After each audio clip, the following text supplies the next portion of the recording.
Hello, my name is Joycelyn Wilson, and today I want to talk to you about effective content delivery within the flipped classroom structure.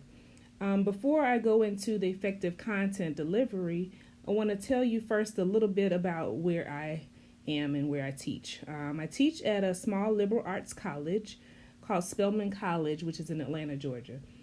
Spelman is an all-women's college. And it's a HBCU, which is a historically black college or university. So unlike some of my colleagues who are speaking today from the Ohio State University and Oregon State University, our student population is a little over 2,100 students. So we have in 2017-18 school year, we had 21,037 student population. And so, and then our STEM majors, almost about 800. We had 786 STEM majors in that academic year also. And our majors, our math majors alone, we range anywhere from about 80 to 100 majors at any given time. And this includes our dual degree majors. And our dual degree students are students who do 3 years and get a mathematics degree from Spelman College, and then they go to a partnering engineering institute and get for 2 additional years and get their engineering degree. So annually, we graduate approximately about 20 students per year. So I'm going to make that look a little better. About 20 students per year. And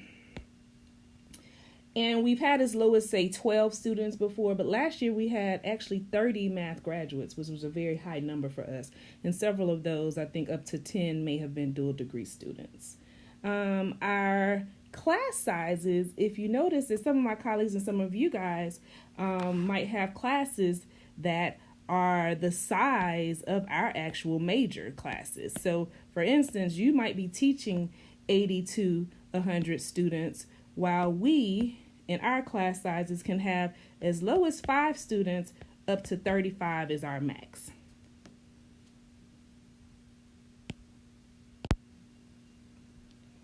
And the rest of my presentation, I want to talk to you about what I call my flipped experiment with the linear algebra course that I and a colleague team taught in the fall of 2014. But before we get to the content delivery and my experience with this linear algebra course, we're going to take a small quiz. So if you could please take out your cell phones.